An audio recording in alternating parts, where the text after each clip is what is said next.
Dobrý den, já vám jdu posekat tu zahradu.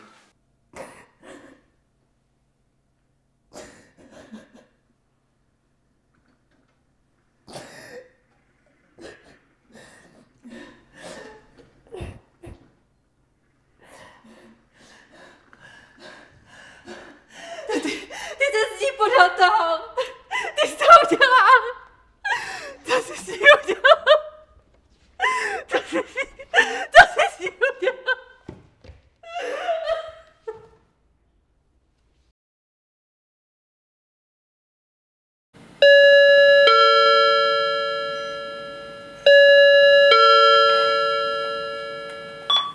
Prosím?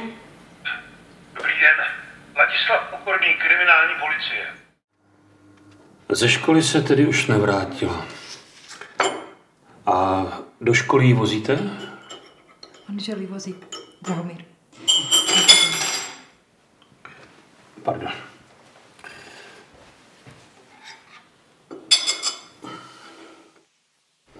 Kéž bych to neviděl. A ze školy ji někdo vyzvedává? Ne. Po škole chodí vždycky na trénink tance. Sama. Ten den už se z něj nevrátila domů.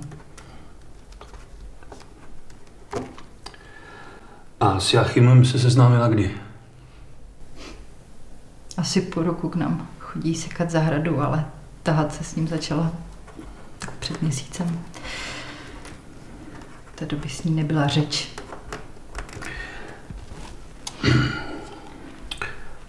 Paní Čtvrtníková, už jste někdy vztáhla ruku na svou dceru?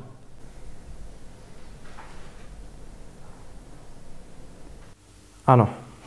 Ano, ano. Takže z tréninku už se domů nevrátila. Ne, nevrátila.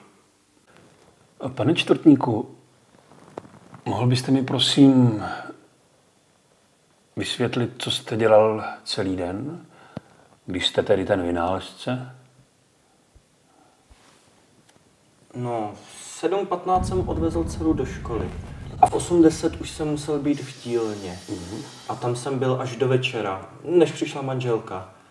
Asi bych vám teď mohl pár hodin vysvětlovat, co je to supravodič, ale od toho tu nejsme.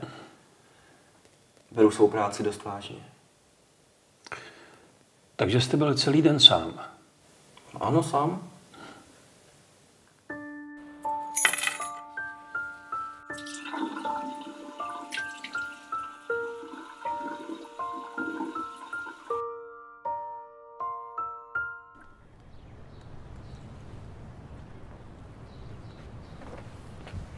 Dobrý den. Dobrý den. Já jsem Ladislav Pokorný, kriminální policie České republiky. Jdu za vámi kvůli... Vy jste slečna Součková. Ano, jsem. A já s vámi chci mluvit kvůli Níně Čtvrtníkové. Dobře, můžeme po cestě spěchat na Ano, trénink. byla byste tak hodná, odpověděla mi na pár otázek. Určitě. Potřebuji vědět, kdy jste ji viděla naposled. Já myslím, že naposled to bylo v pondělí. A vzpomněla byste si, co měla na sobě? Modrou sukni, bílý triko a myslím, že červený šátek. Odcházela s takovým klukem. Klukem? Aha. A mohla byste mi říct, jak vypadal? Černovlasej, hubenější, takový podivný. Ale vyzvedával jí docela často. Děkuju. Nezlobte se, spěchám na trénink. Jasně. Mějte se hezky, nashledanou. Nashledanou.